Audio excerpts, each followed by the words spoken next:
तो नमस्कार। तो आज आया हूँ लखनपुर कोट में, जो चकुटिया से 7 किलोमीटर दूर एक टापू पर स्थित है।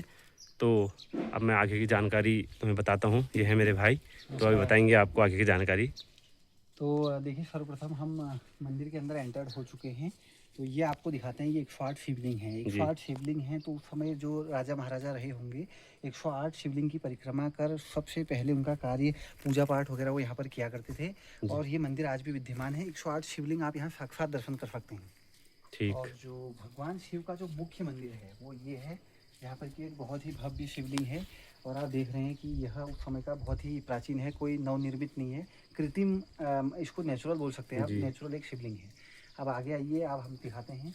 ये यहाँ पर थोड़ा सा मूर्ति खंडित हो चुकी है, लेकिन ये यहाँ पर नंदी महाराज की मूर्ति है, जो भगवान शिव के गण माने जाते हैं। ठीक है, अब आइए हम आपको दिखाते हैं। यहाँ से हम एंटर्ड होंगे, यह एक पिक पॉइंट है जो कमरों की ओर दिखाता है कि यहाँ से उस समय जो कक्ष रहे होंगे, वीरमदेव कक्ष, आसंती देव के जो वंश की शुरुआत हुई, उससे पहले जो ब्रह्मदेव वीरमदेव थे, उनका जो कक्ष है वो किस प्रकार रहा होगा, हम आपको दिखाते हैं।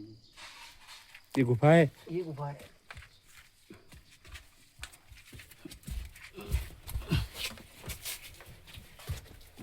देखिए, यहाँ पर एक छोटा सा, यहाँ पर एक मेटल का है, लेकिन इस मेटल को अभी पता नहीं है इसमें क्या चीज़ है। तो इसमें हो सकता है कुछ विशेष हो, इसकी पूजा की जाती है यहाँ पर। अब आप आइए इधर से। यहाँ पर एक छोटा सा मंदिर है, हंस की आकृति बनी हुई है, क्योंकि उस समय हंस यहाँ पर एक मुख्य द्वार के रूप में पूजा जाता था। तो ये हंस की एक मूर्ति है। जी अब हम आपको यहाँ से दिखाते हैं। इधर से आ जाइए, वीरमदेव कक्ष कहाँ से उसकी शुरुआत होती है और उसका क्या भव्य नज़ारा है। विरमदेव कक्ष।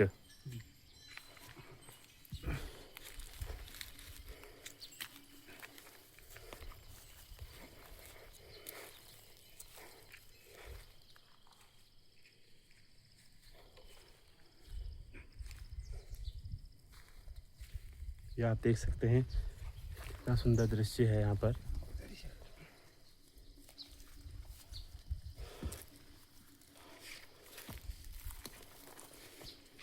वीरमदेव कक्ष आपको अभी हम दिखाते हैं, वो जस्ट इसके नीचे है। पहले हम आपको धामदेव मंडप दिखाते हैं।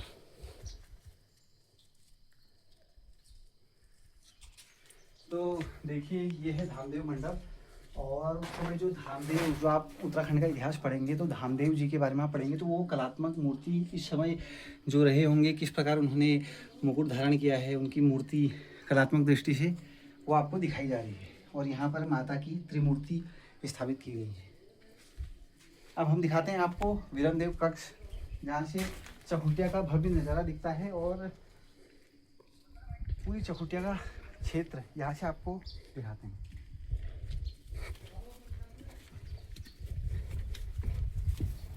ये अब हम ले जा रहे हैं आपको विरमदेव कक्ष में।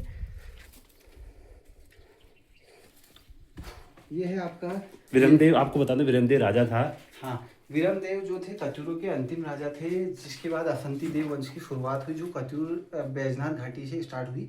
तो वीरमदेव जो ब्रह्मदेव थे, कत्यूरों के अंतिम शासक, जिनका कमरा ये है, आप देख सकते हैं। ये पिलर, ये स्तंभ जो है बहुत ही प्राचीन है। उस समय सीमेंट का प्रयोग होता नहीं था, तो आप देख सकते हैं कि ये विदाउट मिट्टी से नवनिर्मित बनाया गया है। और यहाँ से जब वो खिड़की के रास्ते देखिए, आपको चकुटिया विराटगढ़ी की अगर दिखाते हैं तो किस प्रकार यहाँ से चकुटिया दिखता होगा और कितना भव्य होगा, कितनी दूरी पे है देखिए। और कितना भव्य नज़ारा यहाँ से वो देखते होंगे इस खिड़की के रास्ते पे।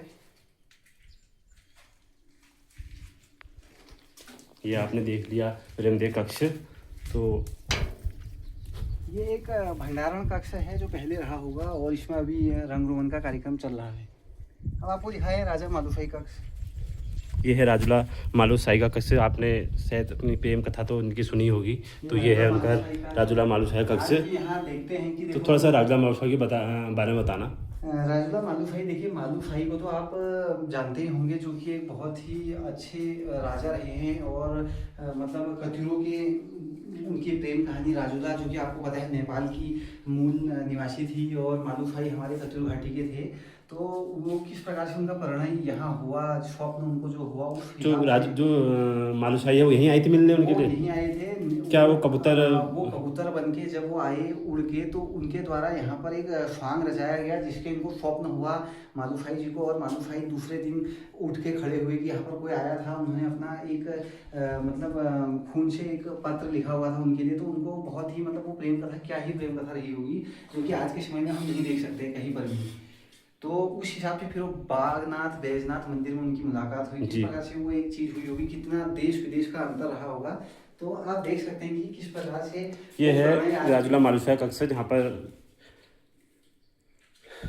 उनका मालूशाही का निवास स्थान है। जी। और देखिए यहाँ पीतम देव हो गए, धामदेव, माता जिया रानी, अभी इसको नरसिंह मंदिर के नाम से अभी ये प्रसिद्ध है। बाकी यहाँ से जो व्यू जब वो देखते होंगे, सुबह उठते होंगे, तो किस प्रकार से वो व्यू का नज़ारा मतलब देखिए कितना अविस्मरणीय और सौंदर्य का दर्शाता है हमारा इधर से।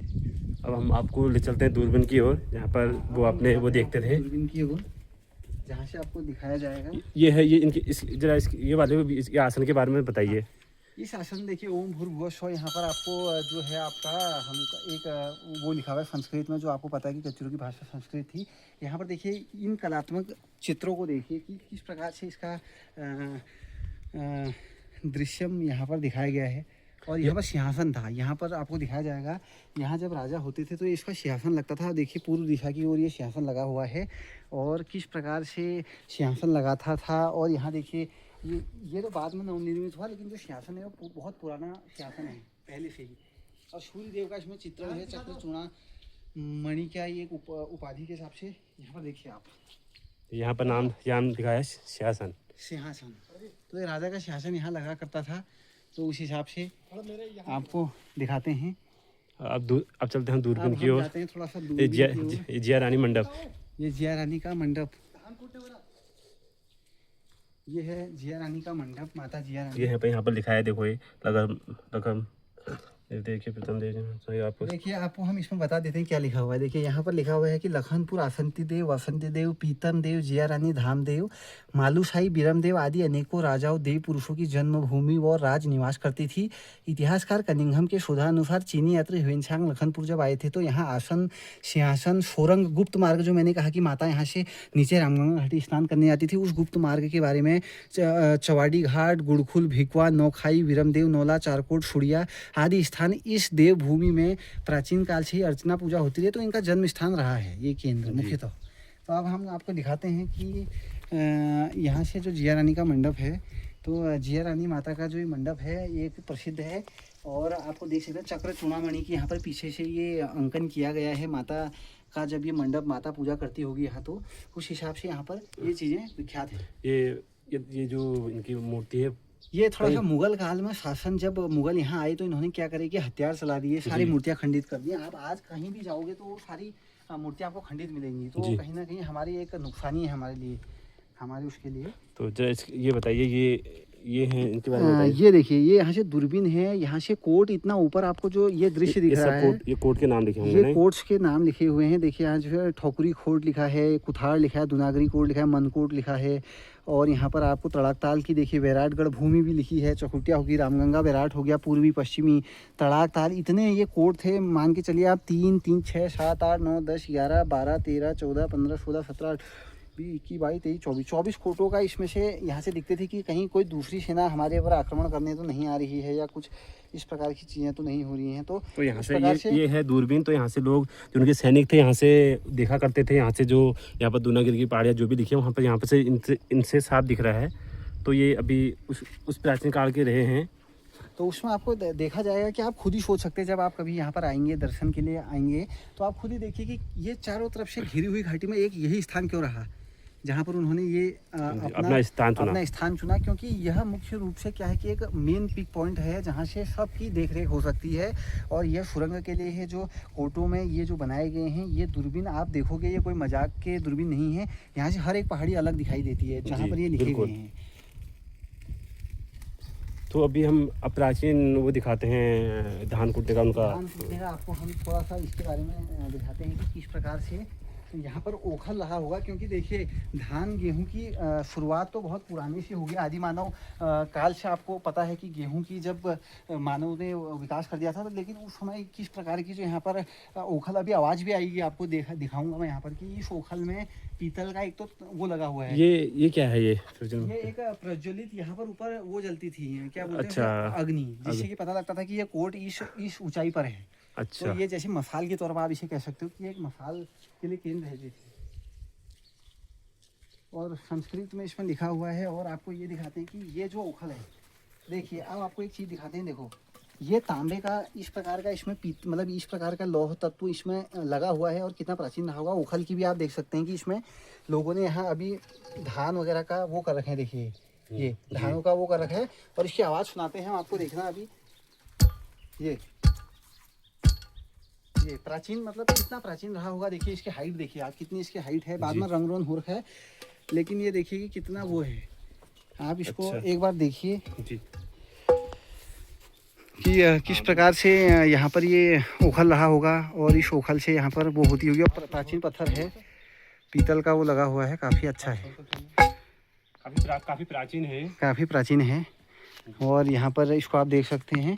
बाकी यहाँ पर ये जो ऊपर है, ये एक घूमने का ऊपर इतना अच्छा, क्योंकि यहाँ से जब राजा महाराजा जब ऊपर इसमें जाते होंगे, यहाँ से घूमते होंगे, तो यहाँ का चौखुटिया का आपको दृश्य जो दिखाया जाएगा, उस दृश्य में आपको मैं दिखाता हूँ यहाँ का अविस्मरणीय। और आराम से जाना।